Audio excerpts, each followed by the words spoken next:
In 1823, a small white barb or Arabian horse was exhibited at the Waterloo Rooms in Pall Mall.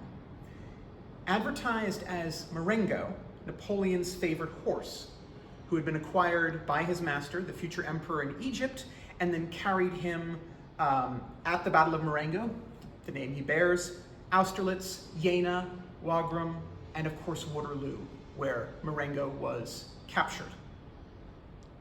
The horse immediately became a smash hit. All of popular London flocked to the Waterloo Rooms to pay their shilling for ladies and gentlemen and sixpence for children and servants to see and gawp at Napoleon's charger. When the horse died in either 1831 or 1832, there's some disagreement on the dates, his skeleton was preserved, almost like a holy relic.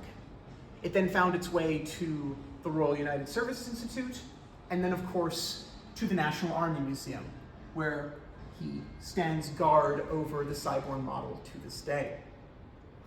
Now, there are two things worth highlighting here. Number one, if this is Napoleon's favorite horse, then what's he doing in Chelsea? And the answer to that is best summed up by a quote from the 1843 catalogue of Madame Tussauds. Everything connected with the late Emperor Napoleon belongs to British history. In the aftermath of Waterloo, and especially as the 18-teens became the 1820s, became the 1830s, Britain decided not only that it had won the Battle of Waterloo, we don't mention the Prussians, we don't mention the Hanoverians, we certainly don't mention the Brunswickers, the Nassaus, all of the Dutch and Belgian troops,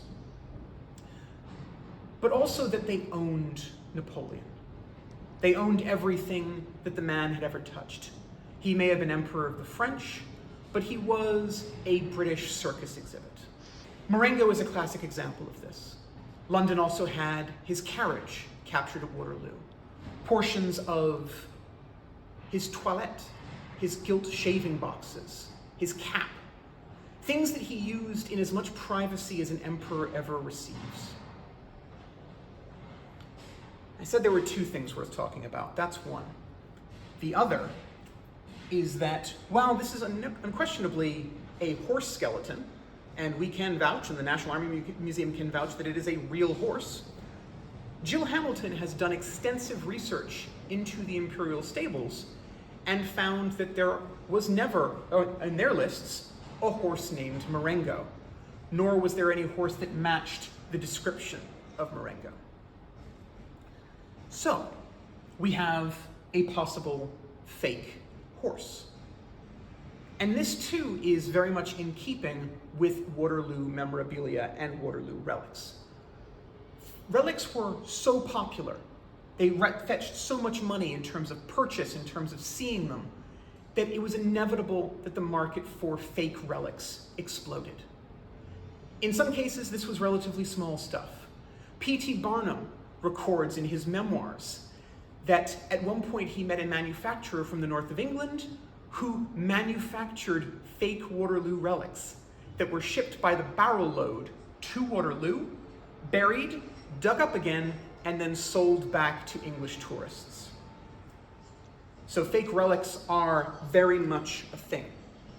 And so there is a very good possibility that Marengo here was not Napoleon's charger, but was simply a side product of Napoleon and Waterloo mania in Britain.